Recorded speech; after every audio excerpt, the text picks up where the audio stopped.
First story. In my town, I live alone in a tiny 2-bedroom home.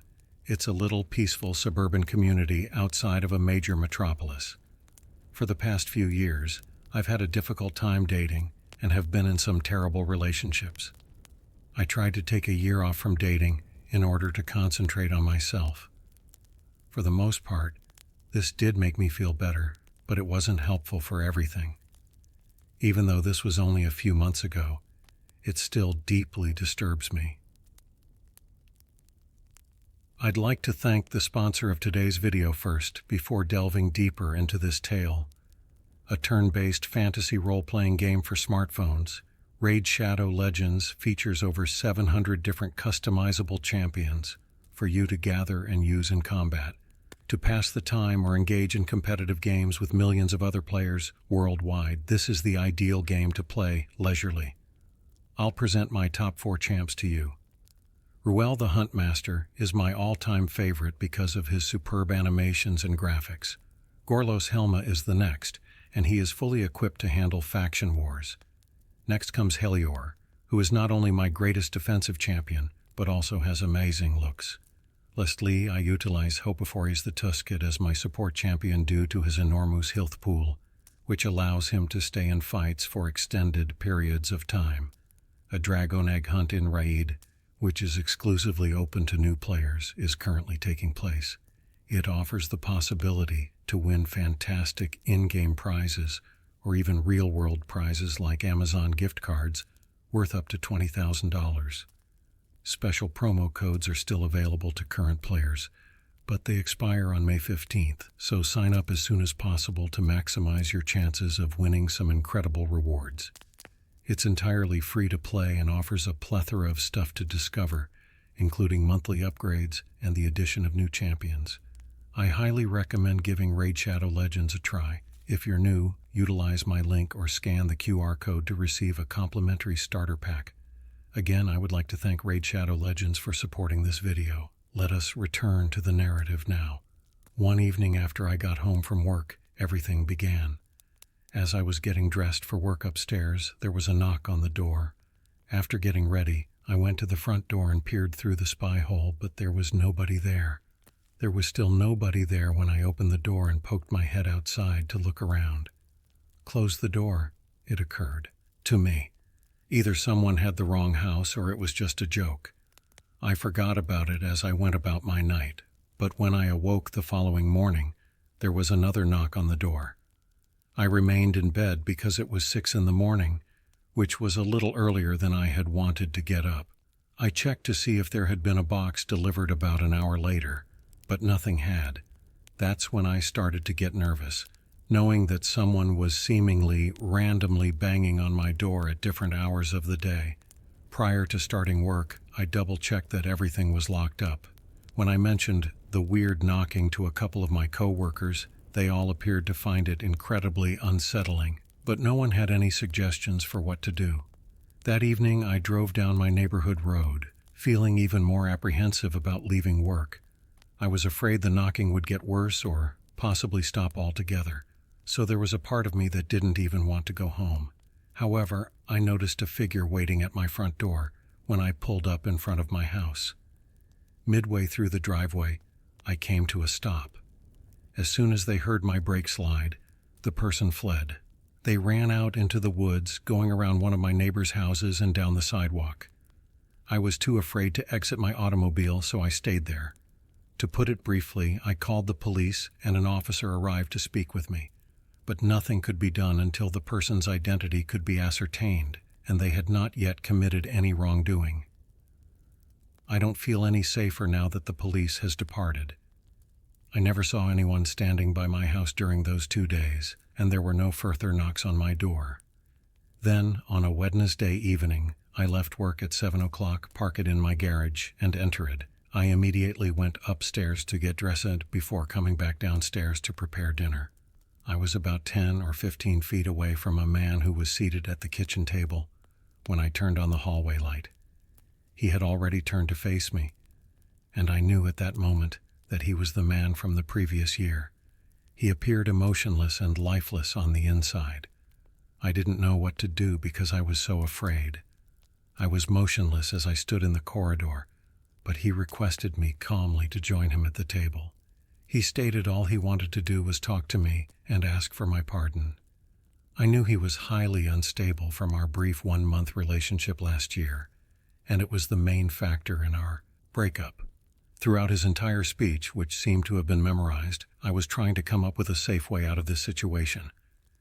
I just wanted to hurry back upstairs and call the cops. That was all I could think of. He pounded on the door and yelled at me to let him in as I ran up the stairs, closed the door behind me, and dialed 911. He punched and kicked the door with such fierceness that I heard faint cracks in the wood and started crying. Then he stopped talking and resumed his eerie, meditative speech. If we were going to get back together, I wanted to feel protected, so I told him I would talk to him outside. After a little delay, he nodded. His footsteps could be heard coming downstairs. Police arrived a few minutes later. He managed to flee despite the officer's yell for him to stop, which I heard. Not for very long, though.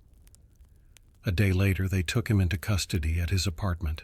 As investigators discovered proof of stalking on his phone, the charges multiplied.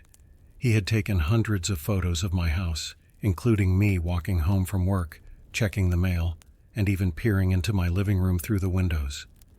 It's unclear why he began tracking me so long after our separation, though, given all of the pictures were shot within the last 3 months. Without a doubt, this was the most unsettling experience I've ever had. Second story. In my year off between high school and college, I worked the closing shift at my neighborhood grocery shop. I spent my entire workday interacting with customers because I was a cashier. However, after about 7 o'clock, I would only receive a few clients every hour, and in the final hour at 9 p.m., I would get 2 or 3.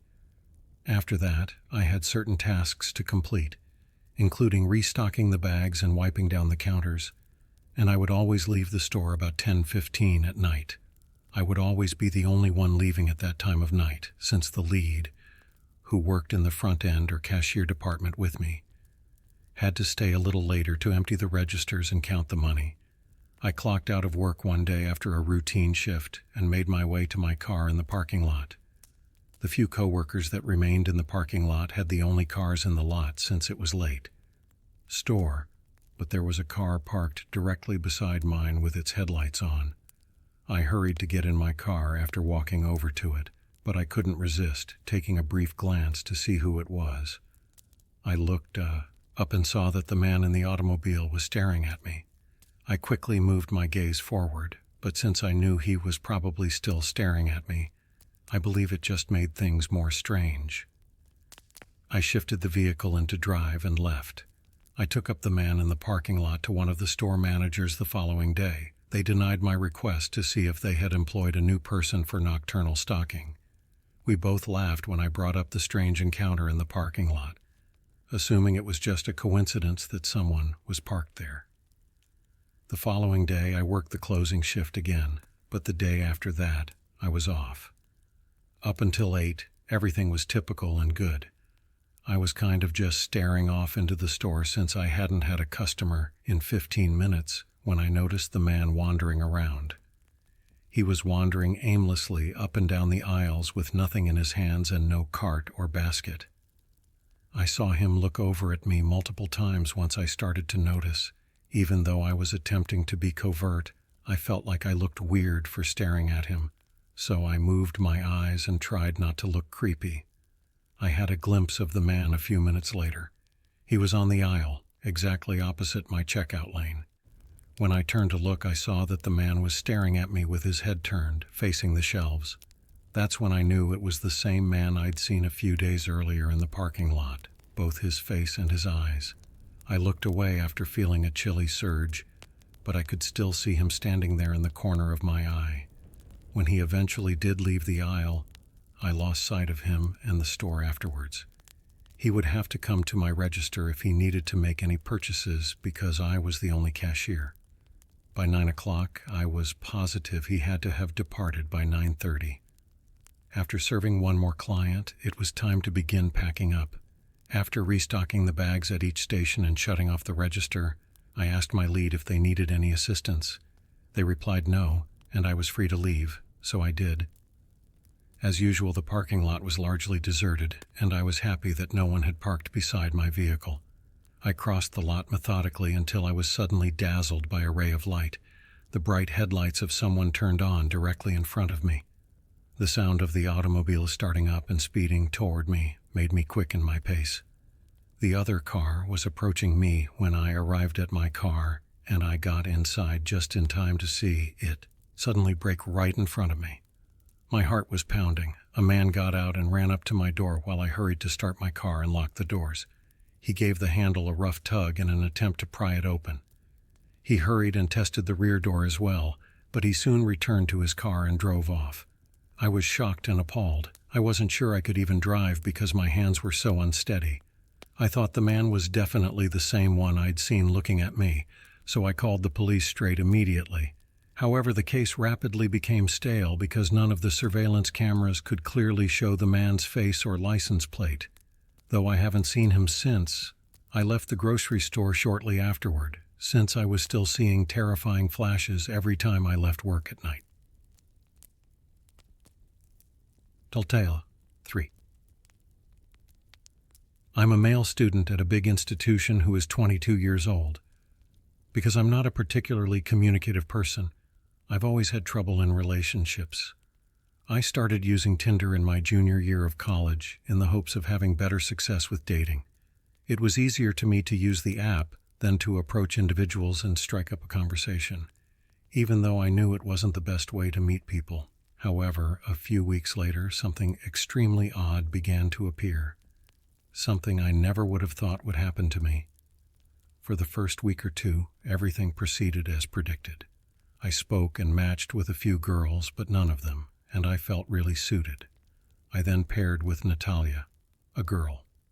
She attended the same institution as me and had many of my interests based on her profile. After we immediately struck up a conversation, I asked her out on a coffee date at a local cafe a few days later. On the day of the event, I walked down to the cafe and reserved a table for us because I was so eager. After texting her to let her know I was there, she hadn't turned up after 30 minutes. She was also no longer replying. I was very disappointed because I felt that we would be a fantastic fit. After waiting for 15 more minutes, I left. However, while I was making my way back to campus, a car stopped beside me on the side of the road.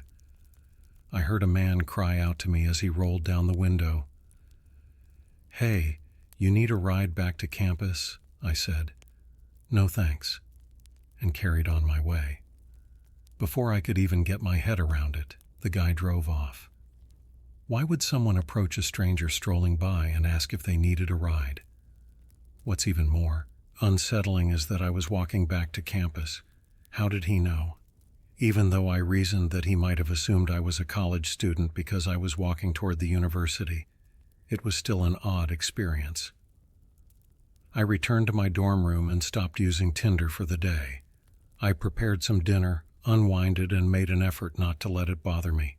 I went to my morning lessons and had work straight after a few days later, or perhaps even a week later. Off campus, it was about a 10-minute walk. Less than halfway to my place of employment on my walk, a car pulls up beside me on the street. I recognized the car right away, since it had a similar appearance to the one that had stopped by me on my way back from the cafe a week prior. The man pulled down his window, but I tried to ignore him and carried on. A few seconds later, I heard footsteps rapidly approaching from behind and the car door opening. I turned to see him sprinting at me. I ran down the sidewalk because there was no one around to assist me.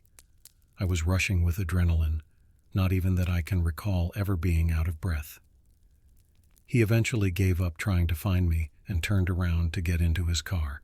I kept sprinting for a minute before deciding to take the longer route to work and taking a different route. I considered phoning the police, but all I had to offer them was a vague description of his vehicle. Upon arriving at my workplace, I noticed his vehicle directly outside the structure. How could he have known my workplace? I remained hidden and dialed the police. hoping they would arrive in time to apprehend him before he realized what was going on. Fortunately, they did. It turns out that he was attempting to entice me via Tinder into his snare. I never disclosed my workplace or the route I took to get there, so it's unclear how he became aware of so much information. However, because he had been following me for a full week, it's likely that he was following me everywhere. His account was created under the name Natalia. He didn't say anything about what he intended to do when he found me.